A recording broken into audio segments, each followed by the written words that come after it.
What do Andres Gimenez, Dylan Cease, and Costco have in common? That's right, they all offer high quality at bargain prices. And with the current landscape of Major League Baseball becoming more analytics driven with every passing year, signing and trading for players with hidden value has become increasingly difficult now that most teams have formidable analytics departments competing for those same players. That's not to say it doesn't happen though, far from it. Many teams still frequently get tons of value out of players making far below what their performance might suggest. You know, guys that put up 5 or 6 WAR and their team says, I'll tell you what, I'll give you $300. In this video, I'm going to show you which players in 2022 had the most productive seasons at the best prices for their teams. The metric we'll use to evaluate this is dollars for every point of WAR, and we'll do it using both the Fangraphs and baseball reference values.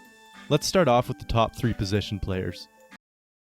Topping off the list for position players is Andres Gimenez of the Cleveland Guardians. Gimenez put up 7.4 bWAR and 6.1 fWAR, while earning a salary of only $706,600. Like all of the players on this list, Gimenez was pre-arbitration in 2022, meaning he was earning right around the league minimum.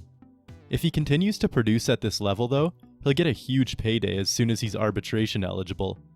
As a member of the 4-player package sent to the Guardians in exchange for Lindor and Carrasco in early 2021, the team has to be thrilled with the value he's delivered so far. This past year, he was an All-Star and won a Gold Glove at second base. His stellar defense placed him in the 98th percentile for outs above average. But Gimenez's value isn't just restricted to his glove. He put up a 141 OPS plus and was a menace on the base paths. His sprint speed ranked in the 94th percentile, and he used that speed to steal 20 bases. He also stole first 25 times by taking one for the team, the highest hit by pitch total in the American League. Gimenez excelled at just about everything last year, and he did it when it mattered. With an OPS of 1.023 with runners in scoring position, and the second highest win probability added in baseball, only behind Manny Machado, the kid was clutch. His splits were also remarkably consistent, with a similar OPS at home and on the road, before and after the All-Star break, and versus lefties and righties.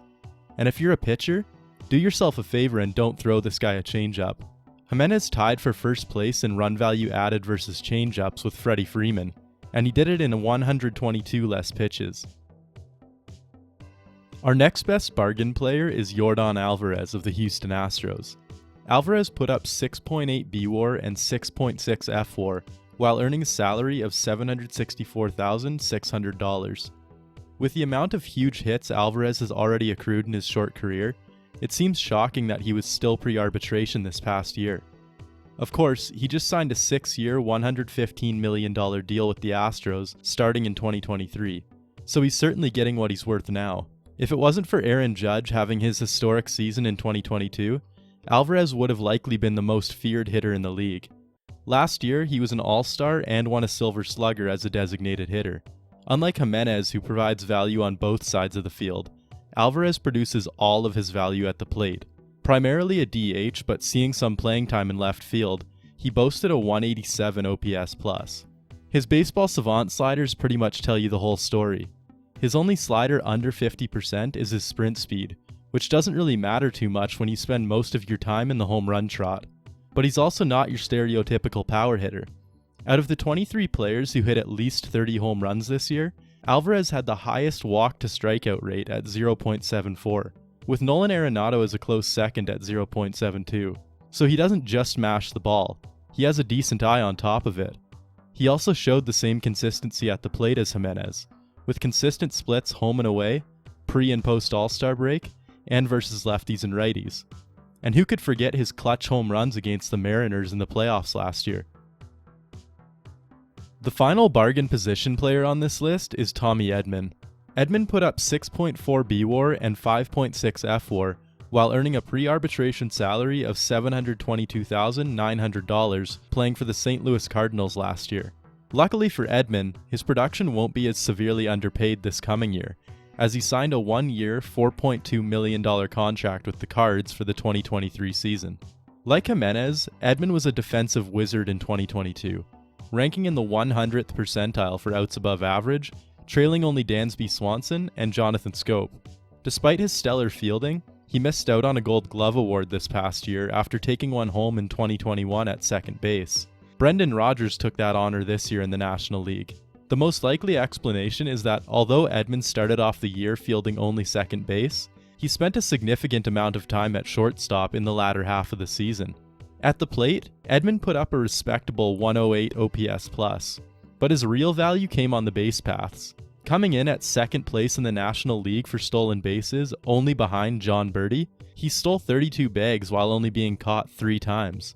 According to the MLB prospect rankings, Edman didn't even crack the top 10 for the Cardinals in 2018 and 2019, and now in 2022, he produced at an elite level over a full season. His 2023 contract might not offer the same level of bargain as his pre-arb contract last year, but for $4.2 million, I'd still bet on it being a hell of a deal for the Cardinals. When it comes to the pitchers on this list, Fangraphs and Baseball Reference WAR agreed on 2 out of the top 3 bargain players, but one spot changed between the two, so I'll go through all 4 pitchers that cracked the top 3 between the 2 lists. Here they are. The number 1 spot for bargain pitchers last year goes to Dylan Cease of the Chicago White Sox. Cease managed to accumulate 6.4 bWAR and 4.4 fWAR on a pre-arbitration salary of $750,000. Like the last 2 bargain position players, he became arbitration eligible for 2023 though, and he'll make $5.7 million next season. The White Sox acquired Cease in a trade with the Cubs back in 2017 as part of a 4-player package for Jose Quintana, which also included Eloy Jimenez. A monster haul for the White Sox given that Cease and Jimenez were the top position player and pitching prospects at that time for the Cubs. Cease's ERA has dropped every year that he's been in the MLB, but the drop last year was certainly the most eye-catching. Going from 3.91 in 2021 to 2.2 in this past year, good enough to earn him second place in the AL Cy Young race. Cease has gained a reputation over the past couple seasons as a strikeout king, with the 4th best K per 9 of the qualified starters last year at 11.1. But that strikeout ability comes at a price with him, as he also had the highest walks per 9 of that same group at 3.82. Between 2021 and 2022, he's changed his pitch mix slightly, which likely contributed to his success this past year. He's pretty much removed his changeup from his repertoire entirely, lowered his fastball usage, and used his slider more often to fill in that gap, while maintaining the option to throw in a curveball here and there. Although all of his pitches are strong, his fastball is what really stands out to me. Cease's 4-seamer ranked 6th for least inches of drop out of the qualified pitchers, and every single pitcher above him was a reliever. The other bargain pitcher that bWAR and fWAR agreed on was Zac Gallen of the Arizona Diamondbacks, who put up 5.1 bWAR and 4.3 fWAR on his pre-arbitration salary of $745,600. Gallen earned a nearly identical pay raise to Cease for next season though, and he'll be earning $5.6 million next year in Arizona. In 2019, Gallen was traded from the Marlins to the Diamondbacks in exchange for Jazz Chisholm. Not a bad trade for either team, as both picked up improvements where they needed it. Unlike Cease, I wouldn't say that Gallen has any stats in the highest percentile, but the guy just seemed to do everything at an above average rate, which made him incredibly valuable. He struck guys out, he didn't walk them too often, he featured a 4-pitch mix where every pitch had negative run value, and he gave the Diamondbacks 184 innings with a 2.54 ERA. His most impressive stat is probably the percentage of pitches he throws on the edge of the zone, coming in at 8th place for qualified pitchers with a 45.1% edge rate. There's really not much more you can ask for out of a starting pitcher. He did everything he needed to at a well above average pace. Since Gallen first pitched in the majors in 2019, he's been pretty consistently great on the mound, other than a small blip in 2021 where he had a 4.3 ERA. But given his return to form in 2022, he's been getting mentioned pretty consistently as a Cy Young candidate for next season. With how he's pitched up to this point, it feels like it's only a matter of time before he takes home the award. Our next bargain pitcher is Alek Manoah. He placed 2nd in dollars per point of bWAR, but 5th in dollars per point of fWAR, putting up 5.9 bWAR and 4.1 fWAR on his $730,000 pre-arb salary. And that won't go up by much next year either. He'll still be pre-arbitration in the 2023 season. meaning the Jays should get a lot of value out of him again. In 2022, Manoah was an all-star and placed third in AL Cy Young voting. As a homegrown talent for the Jays, he's been a valuable member of the rotation for the past 2 years now. And in those 2 years, he certainly hasn't shied away from pitching to the inside of the plate, leading the American League in hit by pitches both years. Manoah features a 4-pitch mix consisting of a 4-seamer, a slider, a sinker, and a changeup, but he mostly relied on his fastballs, which he threw 61% of the time. For a Jays rotation that wavered a bit throughout the year, Manoah was consistently good over the full season, with a 2.28 ERA before the All-Star break and a 2.2 ERA afterwards. He also had 25 quality starts, good enough for second best in the MLB, trailing only Framber Valdez, who had 26. Manoah also impressed when it came to getting out of jams, allowing only a 148 batting average against with runners in scoring position, second best in baseball for starting pitchers behind only Luis Severino.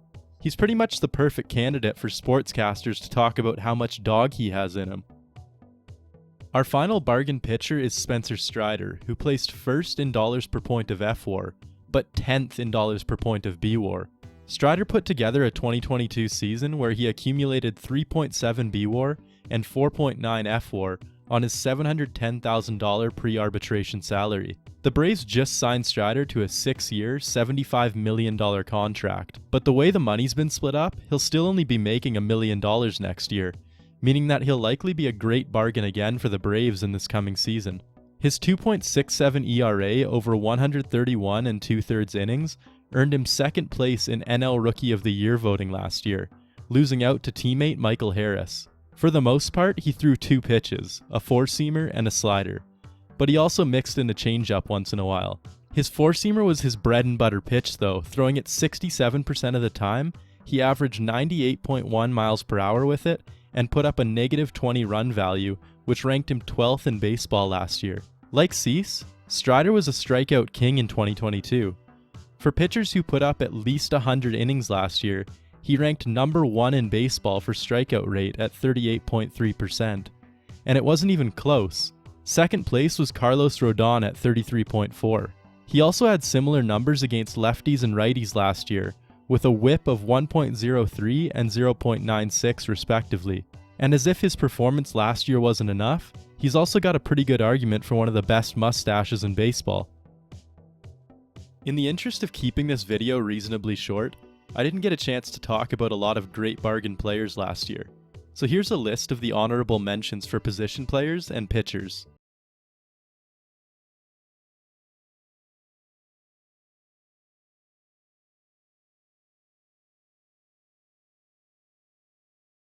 Thanks for watching, and if you enjoyed the video, remember to like, comment, and subscribe. I'm Jack of All Baseball, and I'll see you next time.